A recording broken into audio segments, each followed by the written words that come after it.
Hello and welcome to the Comedy Slab podcast. It's a podcast. It's called Comedy Slab. We lay comedy on the slab, and I think you'll find that is a robust reason to call it the Comedy Slab. I'm Adrian Lacey, speaking to you from the southeast of England, and one Shane O'Connor, and thank God there is only one Shane O'Connor, is in the West Midlands. How you doing? Hi, pal. Hi, I'm great, thanks. Thanks very much. Yeah. Is that your southern accent, the Cliff Richard style? It's great to be here. Power. Yeah. That's what they sing. There's only one Shane O'Connor. One Shane O'Connor. Is that sung on the terraces of Aston Villa?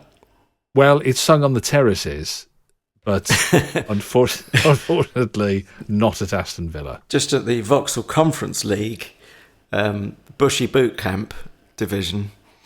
Vauxhall Conference. Yeah, that takes you back. I don't know. I think you're doing quite well with football. Even you noticed the 7-2 win for Aston Villa over Liverpool. Yeah, shall we just repeat that for effect so it sinks in? Aston Villa 7. That's 7. Liverpool 2. That was some match. I mean, even I know that must be some match. It was incredible. I mean, it's a shame there's been an international break this weekend because you want them to go back and play more league fixtures when they're on form like that. But yeah, I mean, I don't know. I mean, it's interesting, isn't it? It's with those kind of scores, you think, I'm not sure, is it how well Villa were playing or how badly Liverpool were playing? But Villa played well, and so Liverpool playing badly could have been, flattering the scoreline a bit. But I mean, yeah, it was amazing. I can't tell you some of the things I said in our house. No, you can't. They're not in the Book of Common Prayer, are they? I'm going to guess. Yeah, and for the benefit of not entirely losing our segment of the audience who support Liverpool, I am, of course, neutral, and I understand as much about football as I can squeeze in rather large writing on a rather small postage stamp. So, I mean, having said that, though, I mean, fair play to them. I mean, they won the league last season, so... they are the best team in football as it stands right now. So right. So what do we know? Now, before we put Alan Partridge's so-called podcast, and I will get into that debate again briefly, although I covered it more last week, the fact that I don't believe it is a podcast, but hey, the main thing is it's Alan Partridge. We will be putting that on the marble in just a moment, prod it about a bit, see what we make of it, give it marks out of 5 each, add them up to 10. We've got a rather more serious issue, which we will widen out, but the headline I'm looking at, and this is at the wonderful comedy website called Chortle, that's at chortle.co.uk. The headline reads, Channel 4 pulls IT crowd episode over transphobia. Do you want to, because you spotted this first, do you want to quickly set the scene, please? Yeah, well, I saw it in The Independent. Graham Linehan says that he won't work with Channel 4 again until they reinstate a transphobic... Well, it says he's calling it a transphobic episode of the IT crowd. I'm sure Graham Linehan doesn't look at it like that. Otherwise, he wouldn't be objecting. The Irish writer is also famous, of course, for creating Father Ted and Black Books, wrote the season 3 episode called The Speech, where Douglas Renham, the main character played by Matt Berry, meets a transgender woman called April, played by Lucy Montgomery. And he mishears her and thinks that when she says that she's a man, he thinks she said that she's from Iran. And she said, "I'm a man." Well, and he says, "Well, I don't mind." He said, "That's nothing for me. I don't judge people on that kind of thing." And she said, "Oh, that's really great."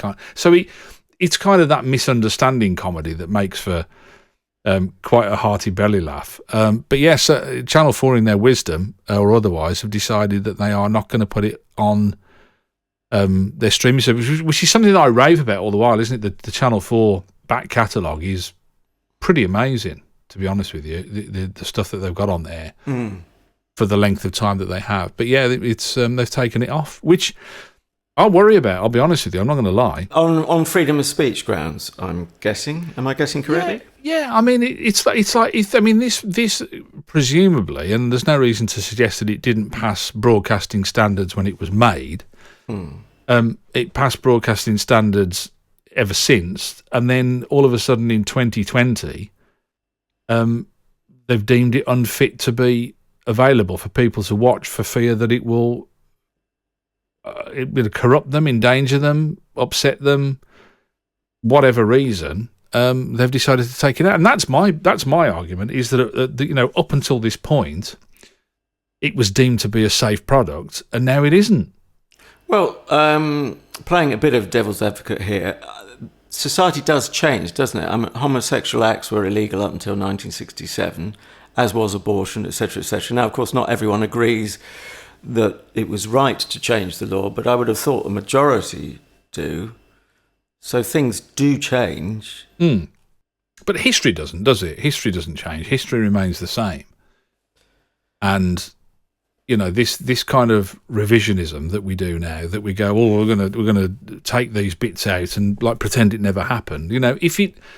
If it was, and it's quite interesting because some TV channels now have started prefixing their older programs with the following program contains outdated language which was acceptable at the time. That seems to be the common one that people use now. That I've seen for the most innocuous programs, things like Bless This House with Sid James. I mean, come on. How fragile are we? That did touch on race issues, didn't it? Bless This House? I suppose so. I mean, I'm not so you'd notice, I wouldn't have thought. But I mean, I suppose it does. I mean, because race has been part of this country for a very long time, part of the world, hasn't it? Because it's a division. It's like saying that religion been part of our society? Well, of course it has, because it's a division. It will always be part of our society. Well, we are tribal creatures. That's at the heart of it, isn't it? And absolutely. Great, yeah. You're in the Aston Villa tribe, for instance. Exactly. And others will be in the Liverpool tribe. And I try and stop you. I try and stop you thumping seven bells out of each other, but it doesn't really work. Because do you know what I mean? I do kind of worry that it is that kind of who has now decided that. Sorry, there's a big tractor going past there. Who has now decided? I that thought for whatever it was your stomach reason, rumbling at an inopportune moment. I was going to say for whatever reason, and generally the reason is to signal some kind of corporate virtue. That they've got to take this thing down. I just think it is, and I don't want to get sort of all sort of hyperbole mad about it, but it is. It does feel like the next stage would be burning books because you don't like the content of those.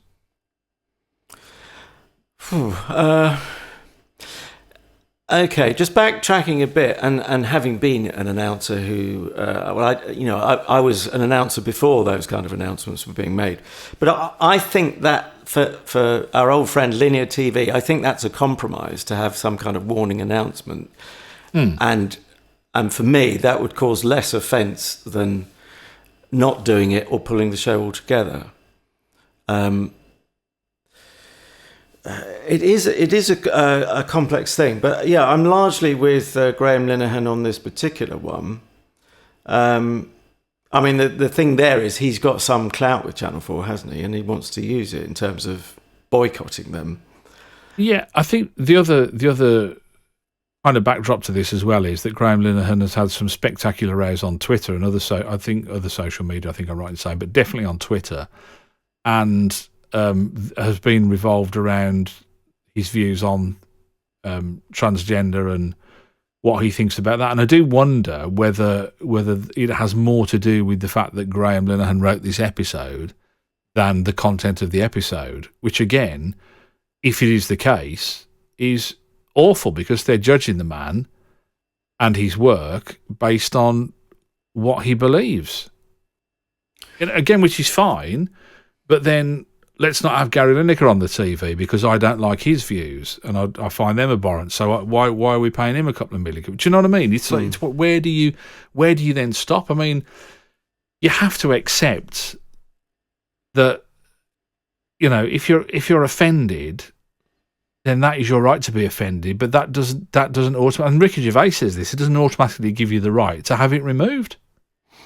Yes. Well, it would be a very different world if every programme that had caused offence to just one person, minimum, was pulled, then we wouldn't have half the library we've got.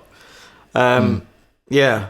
I'm generally with Graham Linehan on this, and Rowan Atkinson's very hot on freedom of speech issues because he's spotted that in the Blair era, proposed legislation to make religious hate speech or something like that a crime. Yeah, he said, "Hang on, someone up on stage, mocking a religion, that is part of the right to be offended for people who tend towards this freedom of speech." Argument. Is that your stomach again? No, that was a cart that time. Oh, right, okay. Well, you shouldn't be eating them then. That's obviously not agreeing with you. No, it was the tyres that finished me off. Right. They're very chewy, aren't they? I mean, they taste of licorice. Yeah. It's a huge issue. Yes. But the one that's most alerted me is the bee pulling. Is it all 40 Towers episodes or one or two 40 Towers episodes? It was the one about. I thought it was the one about Don't Mention the War, but I mean, okay, that's in it. But I think they've pulled it on other grounds. But it was a scene with the Major, wasn't it? Didn't the Major say something about? He was talking about his time in Africa. They're having I vaguely remember it. I've got the episode. The point is, he's the butt of the joke, isn't he? Generally, the Major. He's not being held up as a paragon of virtue. No, that's where it gets dangerous. It's because no one can even joke about something. I mean, then irony is dead, isn't it? I can't say, "Oh, I think colonialism was a brilliant era." Cart me off to the tower. Well, actually, I was being ironic. So if you quote my words, I meant the exact opposite of what I said. But how do you measure that? If you think colonialism was a great era because it built infrastructure across India, then you're a disgrace for thinking that as well. And this is the problem, isn't it? It's like it is so much like the thought police, this kind of thought crimes, isn't it, in a way? Yeah, and it's where the line is drawn. That's always going to be the difficult one. But who knew on the Comedy Slab that we would talk about major infrastructure projects in the days of the Raj? I mean, it's a cut above your average comedy review show, is it not? Got to be honest. To be honest with you, I come for the comedy. I stay for the Indian infrastructure. I think that's going to be the pull-out quote for Twitter this week, if I'm not greatly mistaken. Anyway, we do have a job to do. Rather than just rate infrastructure projects, don't start me on HS2. We're going to be banned, obviously, for critiquing railway projects. But anyway, Alan Partridge, yes, the so-called podcast. I'll just say it very briefly. I've said it last time as I was saying at the top of the show, but it's not really a podcast because it's not available on podcatchers. But it's a measure of, the good news is it's a measure of how important podcasting has become and how cool and trendy as a platform that Alan Partridge and his writers, which we'll get to in a bit, thought they would attach Alan to the concept of a podcast. Actually, you can only get it if you have an Audible subscription. That's correct, is it not? Well, it's better than that, Jim, actually, because he's actually, Audible have actually released it. You can do a free trial with Audible. Oh, yes, of course, yes. And then you can listen to it. So you can listen to it for free if you wanted to, really, if you think about it. Yeah, and we don't charge for us talking about major infrastructure spending. No. Well, you'd think we would, wouldn't you? Something of that sort of importance. Anyway, so it is called From the Oasthouse, or Alan Partridge from the... Have I done it? I've got all the right words, not necessarily in the right order. Shall we get into our first clip? And let me set the scene very quickly. He lives now in an oast house. He's left his 7-bedroom Arden house, and he is reduced to an oast house. But actually... Correct me if I'm wrong, it's not a genuine oast house, is it? He says early on, I think I heard an early one where he says it's an oast house style house, or oast style house. Wasn't it an oast house extension? Because he talks about all his mates have all got different names for their extensions, the orangery and the vinery and all these kind of things. And he said, and he bagged Oast House, and somebody else said, could they have it? And he said, nope, sorry, mate, I've got it now. Oh, that was it. Yes, it's all coming back to me. But I don't know. But then you look at the pictures, and the pictures he stood outside is obviously of a real Oast House. So I don't I don't know whether that works, but yeah, I mean... So basically it's the musings of one Alan Partridge, Esquire, former presenter on North Norfolk Digital, and before that, I think, was it BBC or just Radio Norwich, I think it was known as. There is a BBC Radio Norfolk, confusingly.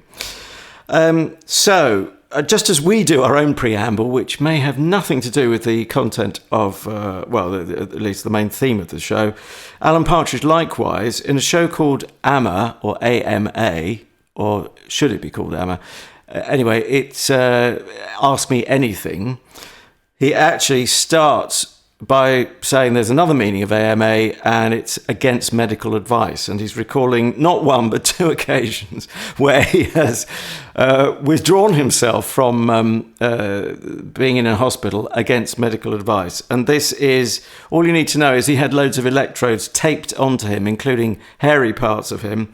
And he decides he's had enough and wants to get up and leave. And this is what happens. The nurse was taking too long to fit the sticky patches to my body. Friendly enough woman, but she had a student nurse with her, and they kept chatting about Dermot O'Leary, while I kept hissing, please, I have somewhere to be. And when one of them finally said, oh, he's got such a wonderful manner, I said, enough. I grabbed my shirt and just made for the door, and I assumed the sticky patches would just come away, but they must use some serious adhesive, because I ended up just towing the trolley with the machine on it down the corridor, causing my skin to tent painfully. And I thought if I sped up, I'd just wrench them free. But all that happened was when I stopped for the sliding door, it just careered into the back of me. And when the nurse finally did free me, angrily, I have to say, it plucked away the hairs on my body, which have never grown back. I wasn't especially hairy, but the cluster of hairs surrounding the nipples now have crop circles in them. No point trying to cultivate the hair now, so I just periodically shave my chest. It may sound a bit weird, but it's fairly common now amongst personal trainers and actors. Do you know, I've got this feeling that Coogan likes, he's discovered, it's his new comedy go-to phrase, skin tenting.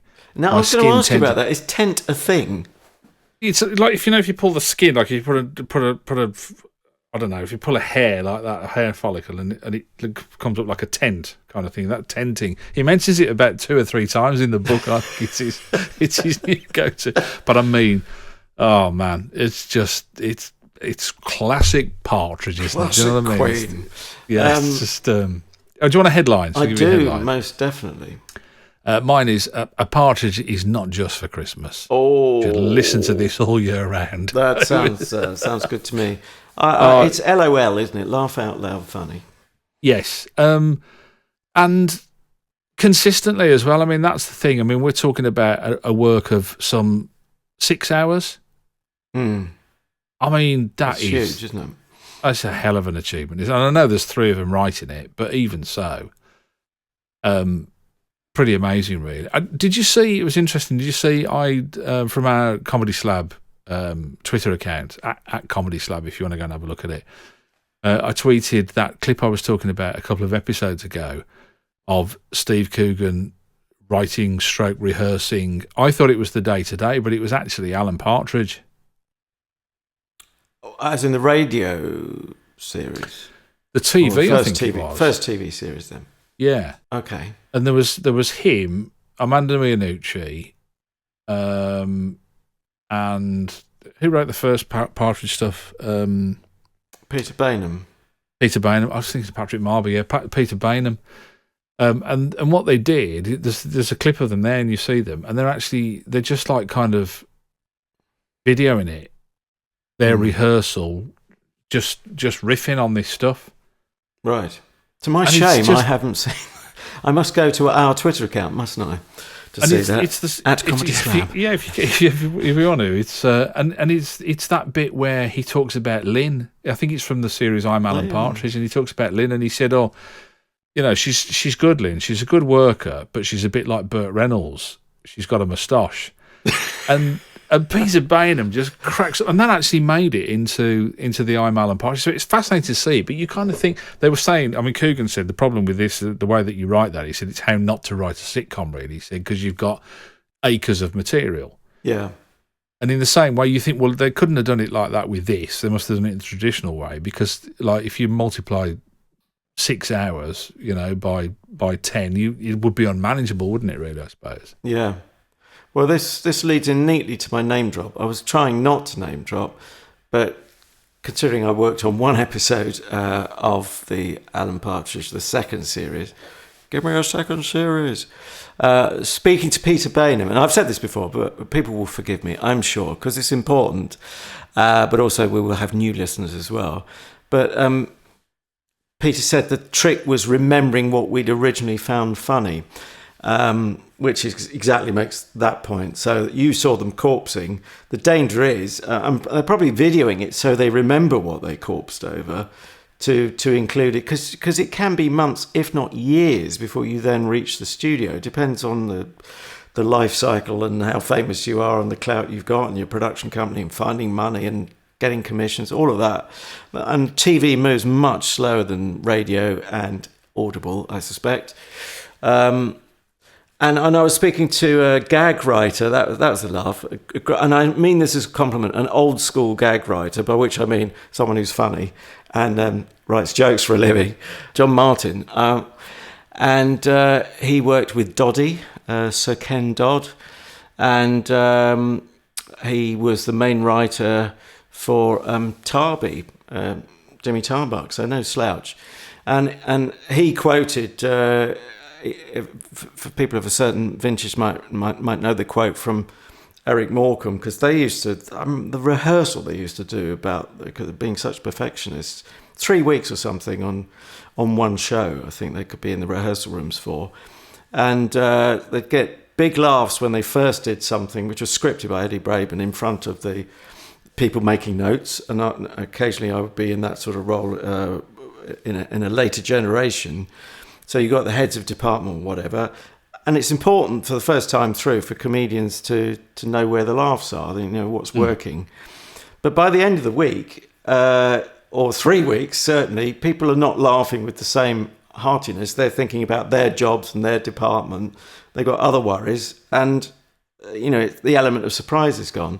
And someone on the BBC side, maybe script editor or whatever, was worried that, it's not getting the laughs anymore. And Eric Morecambe said to them, well, it was funny on Monday. Yeah. And he carried that with him. Well, that worked that once. I know it's going to work in front of the audience.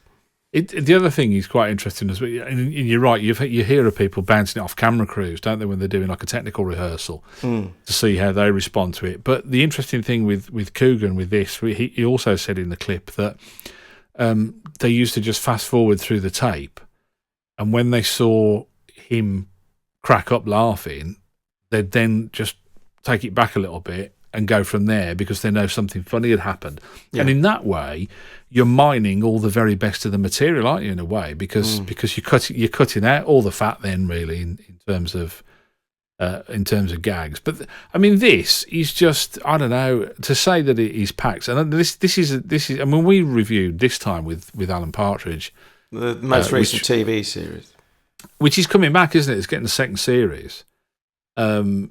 And I still, I kind of went back and had a look, and I still don't know why it doesn't work, but it doesn't. I think it's the depth that it goes into. I mean, Coogan has the ability, or the Gibbons brothers when they're writing it, I'm not really quite sure. Yeah, we should credit them, shouldn't we? Sorry, the other writers. And these are all the same writers, Neil and Rob Gibbons, as wrote the TV series, as wrote this. And Steve Coogan himself gets the credit, doesn't he? Sorry. And wrote the film as well, Alpha Papa, they wrote that, which Alpha Papa gets a slag. And I didn't think it was that bad, to be honest with you. I didn't mind it too much. But the thing that I love about it is that he goes off on these wonderful tangents. And I think TV doesn't give him the freedom to do that. I think you're right. I think you're right. It makes me think of Ronnie in the Chair, where Ronnie Corbett's trying to tell a gag, but actually the gag at the end is the joke. Rubbish, it's a terrible joke, but it's the meanderings written by Spike Mullins, the best ones. Sadly, no longer with us. But this whole kind of going off on. I mean, I'm talking about 2 to 8 minute tangents where he just like kind of completely goes off on a different track and then pulls himself back in and reins himself back in. But that, to me, that kind of gives it a multi-layered depth then, because it's telling you so many things about Partridge the character that you couldn't get from a straight interaction one-to-one, because he's kind of holding it all in and keeping it together, and that's how they want to write him. Do you think is that possibly that's why the vehicle doesn't work, I think, for this time, but this one does. Well, I'm biased towards audio anyway, but Wogan said TV contracts the imagination and radio/audio, he wasn't talking about podcasts, but it might as well have been, radio expands it. And it's certainly the characters expanding, I agree with that. I mean, we shouldn't discount the fact there's just a wonderful performance in there and all the subtleties. Because Coogan's so accomplished with the voice, he can just turn on a dime the mood, and everything you think's ticking along nicely, and then you hear this rage under the surface. And that hints at depths, as you're saying. I think TV, I think viewers, we're just seduced by pictures, and maybe this hits on the strength of the character Partridge, which started as a radio character, of course. That it's about words, fundamentally, words and characterization, the performance. Pictures, to me, are a little bit of a distraction on top. But they are a big distraction that take you away from the words very often. It's more complicated, and something hasn't quite worked. And there may be other, I don't know. In TV, it's production by committee sometimes. Although you would think that Steve Coogan would have the ultimate say, but it's a many faceted question. I think why this works better than the TV. It's interesting that they're able to do this so well as well, given that this comes off the back of, you might not know this, but there are 2 books that Alan Partridge has written. I did have, my freebie was one of his, an audio book, which I didn't finish because it just wasn't working for me. But then, of course, it's the unilateralist in me. Again, that did work. There are 2 books, I Partridge and Nomad, that I Partridge is one I had, are written by Alan Partridge rather than by Steve Coogan. And I'd listened to them both in audiobook format, narrated by Steve Coogan, and again they work for me. You see, I thought it was the great vehicle for him because again he had this ability to not only tell the story but to go off down avenues and alleyways and take the reader with him, kind of thing, and it's a kind of freer form, isn't it? It's not free form by any stretch of the imagination, but it's a freer form in terms of their ability to write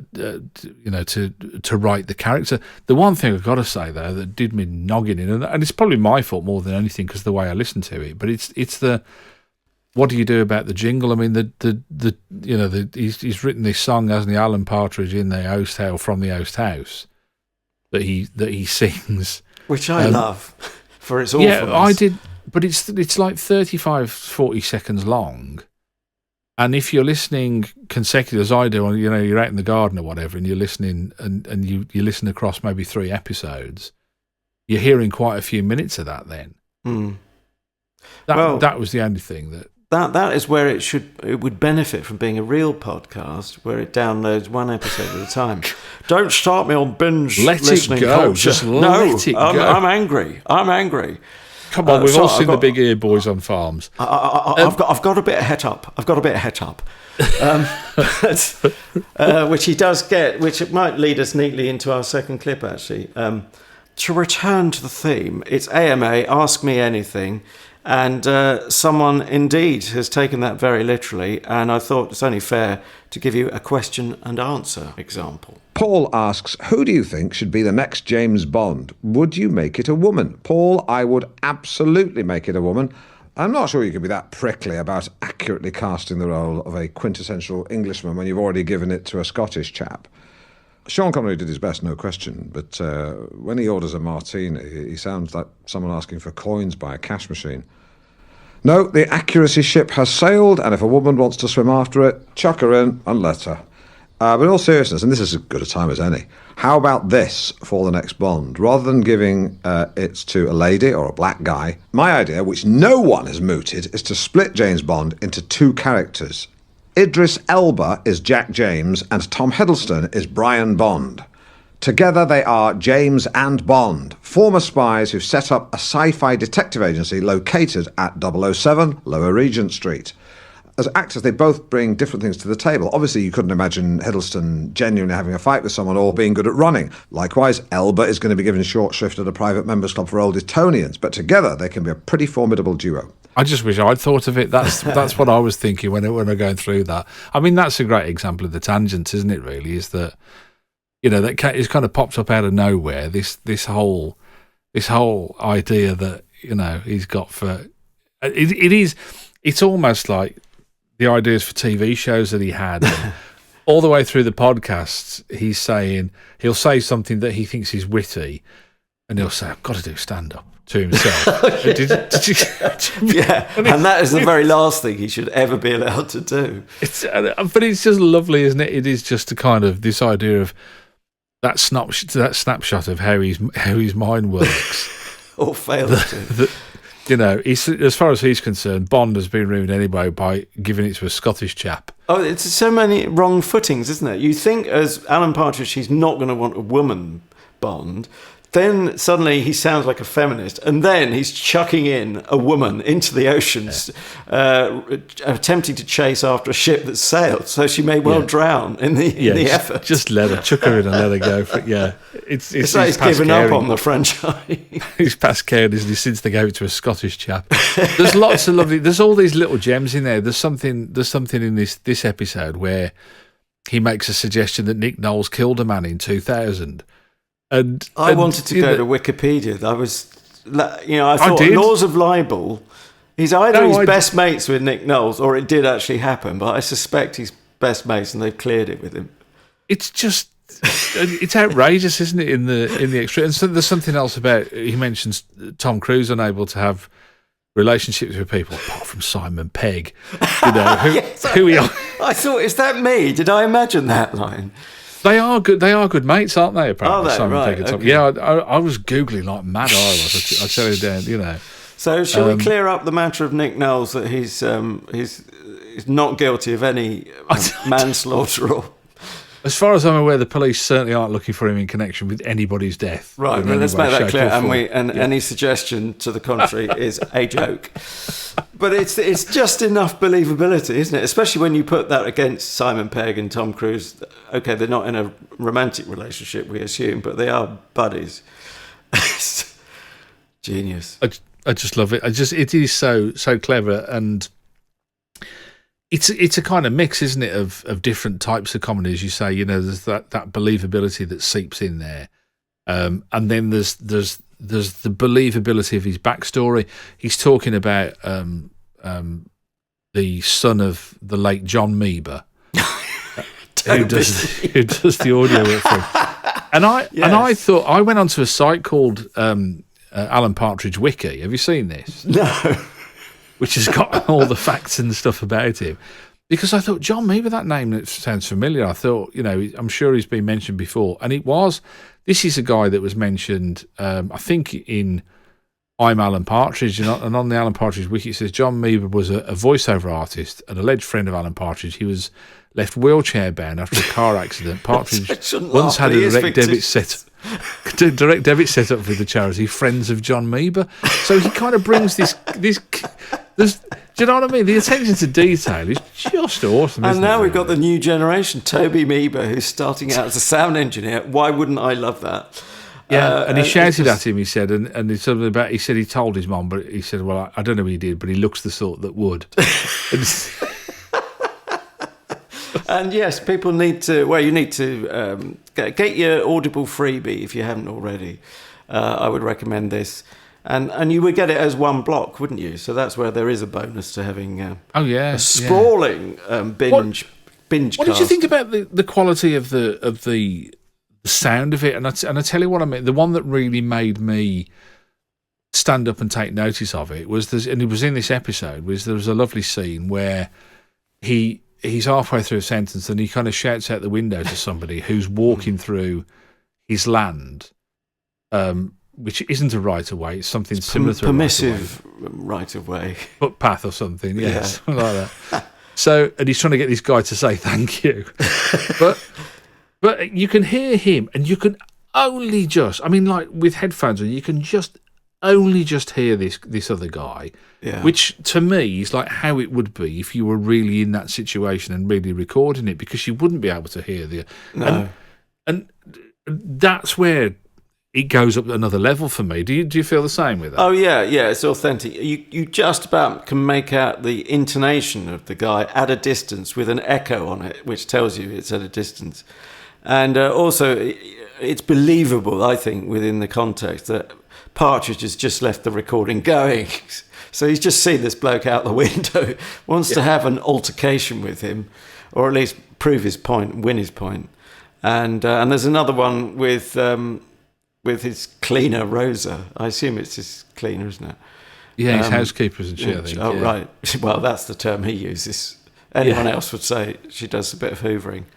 But she also does the credits at the end of the block of audio. You were telling me earlier. It's just awesome. I mean, it's just that kind of, he's really going on at this bloke. He just keeps going, "You're welcome." And he's going, "I didn't say anything." He's going, "No, I'm being sarcastic." And then another time he's not being sarcastic when he says the same thing in the same tone. It's like irony, you can't always tell. We should credit Baby Cow, which we know is a long-standing production company of Steve Coogan and his acolytes. Henry Normal was his... Henry Normal, in the early days, But then a CH production for Audible, or as a Baby Cow stroke CH production, and even you have struggled to find any evidence as to what CH is. Yeah, I couldn't find them at all. I mean, I think that's what she said, but it was the lady who played Rosa the housekeeper doing it in character the end for the credits. I can't find the credits anywhere else because obviously they want to give the impression that it was a real podcast by Alan Partridge. But yeah, so I couldn't actually find that. But and it's wonderful the way she reads it. She said it was produced by Baby Cow. What kind of name's that? Fabulous. Really good stuff. Lovely. Well, I think it's that time for markings. Out of 5. Holt, who goes first? I don't know. I think I should. Should I go first? I can't remember. We should have some kind of system for it. Sorry, I was just looking at my notes, and there was a part where he said instead of him going to Africa because he was told he didn't have enough experience, he went to the Peak District in a camper van instead. He was going to go diagonally across Africa, not just north, south. Of course, he west. wasn't going north to south or east to west. He was going to go diagonally, which in his mind contains all the logic that you need to know. Yeah, shall I go first? Can I guess first? You can do. It's either got to be 4.5 or it could be the big one. It's like, when they release the big money ball. No, whatever it is, the glitter on BGT or one of them shows. Anyway, so big roll on the drums. I would say 4.5, and I'll tell you why I say 4.5 is because, and not 5, is for the simple reason that I would give something like I'm Alan Partridge, I think would be a 5 for me. That is the perfect package. Not that this isn't great in its own right, but I'm afraid it suffers from being compared to other Partridge as you naturally would. You kind of put it in a hierarchy, I suppose, don't you? And yeah, I'd 4.5, but I just loved it. I thought it was the best 6 odd hours of audio that I've listened to for a very long time. Very clever in all aspects of its writing, its conception, the execution of it. I just thought, fantastic. Yeah, so it's 4.5 from me. Although technically you've transgressed the Comedy Slab code in assessing an entire series with a mark. We don't work that way, so you get marked down 2.5 for your performance for marking an entire series when you were only given 1 episode, AMA. Well, no, I am actually just marking that episode, but I've heard the whole series. Well, from the Oast house. But is it my imagination, or does he go a bit Terry Wogan? Oh, no, it's definitely Woganish. I don't think that's a coincidence. Anyway, since you've lost interest, I'm going to give the score anyway. I think it's high time I gave a 5. I think it's worthy of it. The only thing, it's really 4 3/4 on a technicality, which is technically it's not a podcast. But the more I pursue that point, the more I sound like Alan Partridge with no sense of irony about myself. So I'm going to call it 5. Wow. I'm feeling generous. What the hell? It's once in a blue moon, and it is rather special, and it is LOL, laugh out loud funny. That is amazing. I never thought we'd see the day where you gave anything a 5. That is incredible. I know. Incredible. Maybe it's love that's done it to me. I don't know. I'm corrupted. I don't know. I didn't know you thought that highly of me, but thanks anyway. Got my love goggles on. It took 116 episodes, but I finally fell for you. You finally succumbed to my charms. Fallen being the operative word. Right, Now, time for you to set my homework and the listeners' homework for the next week. Okay, I am going to take you back to the 1980s in a kind of way. Mm. And I was going to try and get you to guess it, but if I say one word to you, I think you'll get it straight away from one word. If I said to you the word latex, that's latex.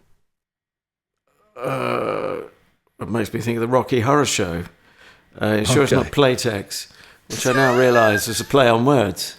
Playtex on words. Spitting image.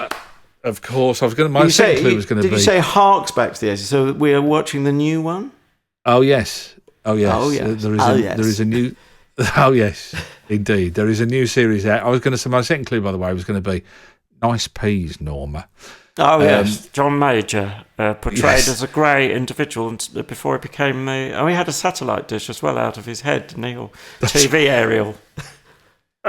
Yeah, it's back, isn't it? After a hiatus of a number of years. I've just been having a look in my archive, and I think there were 8 series, weren't there? Of really, I'll take that from you. I don't know why. The original spitting image, I think. Anyway, that's as far as my archival stuff goes back. It's been re-released, rebooted. Seems to be the popular word that they use for it. But said with a disdain that only Alan Partridge can manage. Well, because it's just like, you just think, is this, we've just run out of ideas? Or, I mean, they've tried everything else but rebooting it, haven't they? They tried Newzoids and...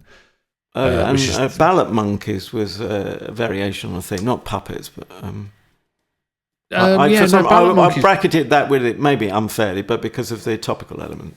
Yeah, it was a sort of topical political stuff. But yeah, anyway, so it's back, and I thought, well, what better time? Series 1, episode 1, if there are more series, of course. Series 1, I'm sort of thinking series 1 of the new era. It's already caused ripples for certain reasons, which I'm sure we'll go into next week. So it's Spitting Image, the reboot, if you will. I will look forward to that.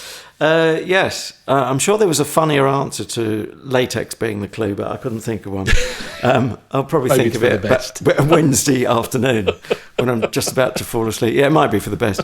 Right, on social or anti-social media, well, Shane's already given the Twitter game away, and I've given away the game that I don't look at it as often as I should, but we take it in turns. Hey, it was his week.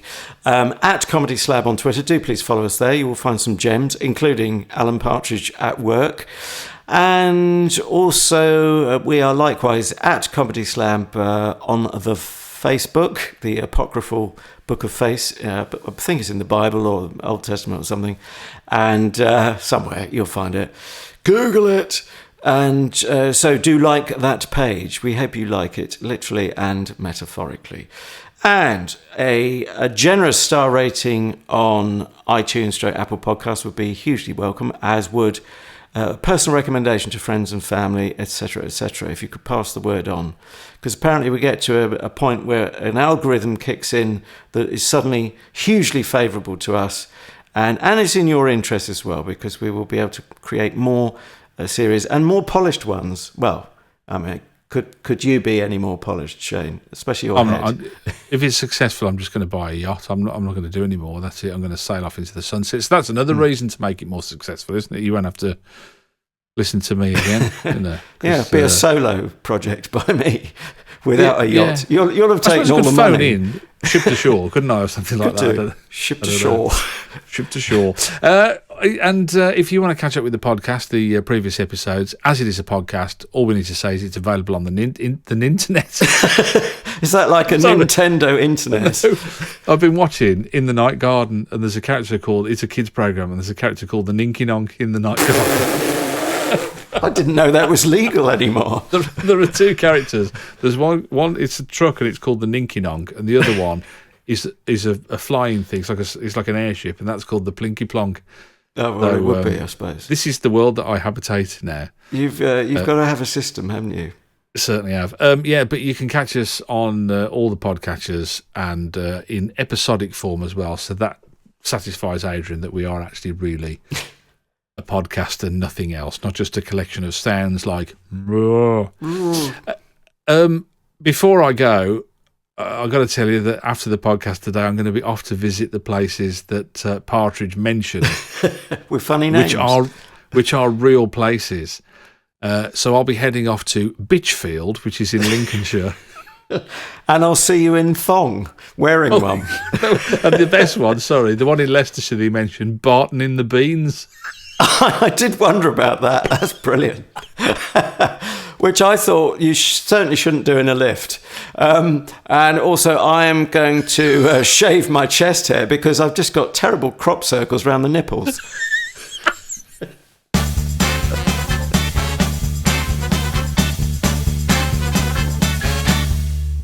Little electric eel, you.